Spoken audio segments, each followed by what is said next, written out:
Welcome to the Explainer. Let's jump right in, shall we? Today, we are unpacking what is basically a masterclass in early childhood education and deductive reasoning. We're looking at episode 75 of Benson's Nature's Preschool. Now, on the surface, this incredibly charming story just looks like a puppy playing in autumn leaves. But as we're going to see, it's actually a brilliantly structured lesson on auditory processing, the scientific method, and kinesthetic learning. It shows us exactly how simple, everyday environmental sounds can build a rock-solid foundation for complex cognitive skills. So, here's the hook. Benson the puppy hears a strange, rhythmic snack sound out in the yard, and he asks, "Is the grass eating crackers?" I mean, it's such a great question because it captures that pure state of initial sensory confusion. Benson is applying a framework he already knows, the sound of eating a crunchy cracker, to an environment where it doesn't quite fit. And hey, as learners, we've all been there, right? We hear or see something totally unfamiliar, and our brain just scrambles to find the closest matching pattern. Section 1. The mystery snack sound. To solve this little mystery, the story immediately establishes the environmental context. It defines exactly what's causing that noise. Spoiler alert, it's not the grass eating a snack, it's actually dry autumn leaves. By defining these leaves as environmental objects that create a very distinct crunch noise under pressure, the lesson shifts from a whimsical guess to hard, cold fact. This sets the baseline for literally everything that follows. The environment is giving us a clear, measurable signal. Section 2. Decoding the leaf crunches. Okay, so now that we have our baseline, this is where Benson transforms from just a curious puppy into a working scientist. The core mechanical rule here is elegantly simple. Heavy steps equal a loud crunch, and light steps equal a tiny crunch. It's basically a fundamental lesson in physics distilled right down to its purest form. Force relates directly to volume. By setting up this rule early on, it empowers you to actively participate in the deduction process. You aren't just sitting back watching Benson figure it out, you're fully equipped with the formula to figure it out alongside him. And I absolutely love this next part. Benson says, "Logic puppy, I am listening." By literally calling himself a logic puppy, he's adopting this whole new persona. He closes his eyes, shuts out all those visual distractions, and totally isolates his auditory senses. This beautifully models a highly focused attention stance. It tells the viewer, hey, this is how you concentrate, this is exactly how you use your ears as your primary tools for gathering information. So, the crucial point is how this focused listening translates into a real deductive experiment.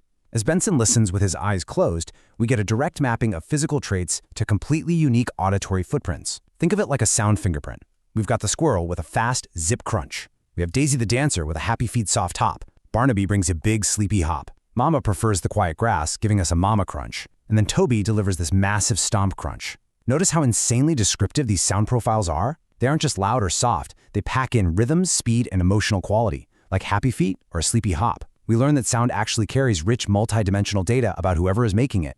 Which brings us to a surprisingly profound statement from Barney. He says, "The leaves tell the truth even when I am tired."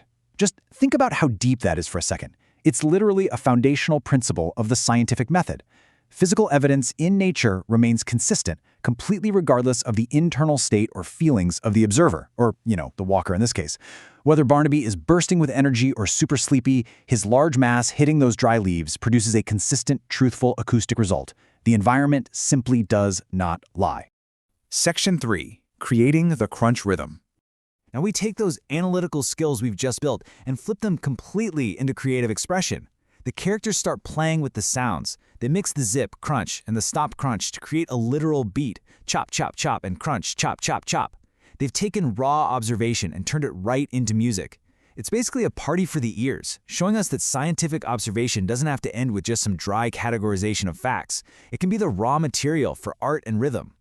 And this is perfectly summarized by the narrator. Efficient and entertaining. A successful autumn day. My ears had a party today. Mama actually reinforces this by telling Benson that his ears are wonderful tools for a smart puppy.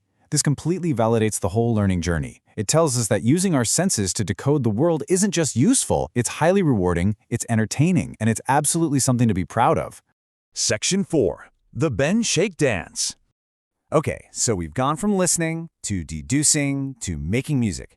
And now we translate all of that auditory processing directly into physical kinesthetic movement. The whole lesson culminates in this highly structured 4-step dance routine. Step 1, shake, which involves a wiggle and a giggle. Step 2, jump, jump, jump. Step 3, wag your tail, creating a rhythmic thump, thump, thump. And Step 4, freeze on the count of 1, 2, 3. This is kinesthetic learning at its absolute finest.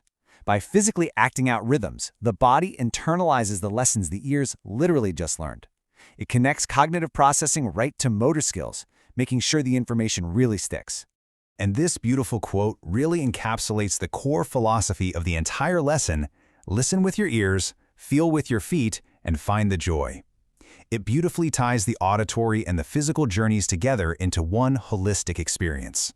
It's a wonderful reminder that learning about our environment should be a full-body, genuinely joyful endeavor. So, here's a direct challenge to you. Can you hear footsteps outside your window too? The world is absolutely full of music and hidden data if you just listen closely enough. So, my question to you is, what everyday sounds are you currently ignoring that might actually be telling you a fascinating, truthful story about your environment? The next time you hear a crunch, a thump, or a zip outside, become a logic puppy yourself. Close your eyes, listen closely, and see what you can deduce. Thank you so much for joining me for this explainer, and hey, happy listening.